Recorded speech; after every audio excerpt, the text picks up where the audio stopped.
Et stop, tu roules sur le boulevard BD, ce manga est fait pour toi. Team Phoenix, tome 5. Les biologiques et l'union robotique s'affrontent dans un combat final.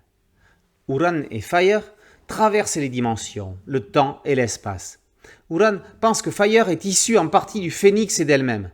En effet, dans le laboratoire secret du docteur Tenma, sur Palawan, c'est le cœur d'Uran, réplique de celui d'Astro, qui a dégagé l'énergie photonique nécessaire au réveil du Phénix. Voilà les deux complices à présent en route pour soigner le monde. Pendant ce temps, le docteur Blackjack fait face à Yakimaru, le cyborg guerrier qui semble réserver un bien mauvais sort à Sharaku, le garçon aux 3 yeux. Mais les apparences sont parfois trompeuses. Plus loin, ce sont Léo et Hercule qui semblent en difficulté. Les forces de la team Phoenix vont-elles pouvoir se rassembler dans l'espoir d'un monde nouveau ? 5e et ultime tome de la série Team Phoenix.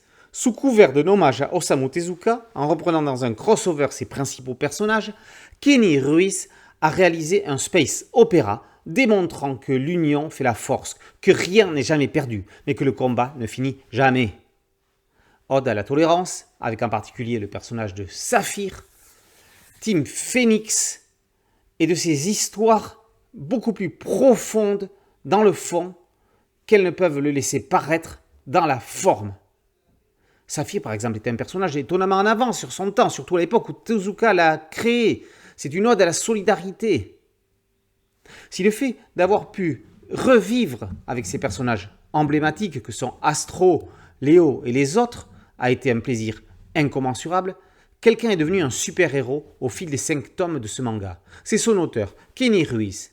On savait le dessinateur de Télémaque très doué, on le découvre prodigieux, dans des planches de manga aux compositions splendides et émouvantes. Page 92, 4 cases horizontales, avec dans chacune un personnage différent regardant dans la direction de la voix off de Fire qui annonce laisser une part d'elle en chacun d'eux. Ça a l'air tout simple, mais la composition est poignante. Ce n'est qu'un exemple à découvrir parmi tant d'autres tout au long de ces 200 planches de ce manga. Comme dans toute série qui se termine, il est bon de la reprendre depuis le début pour profiter au mieux de sa conclusion. Dans la post-fin, Ruiz enfonce le clou en mettant en abîme Tezuka dans une scène en forme de remerciement. C'est Ruiz à son tour que le lecteur peut remercier pour cette route dans l'univers exceptionnel de l'un des pères fondateurs du manga moderne.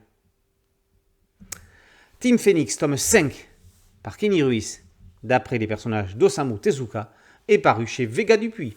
Boulevard BD, c'est un podcast audio, une chaîne YouTube et un site dédié. Merci de liker, de partager et de vous abonner. A très bientôt sur Boulevard BD. Ciao.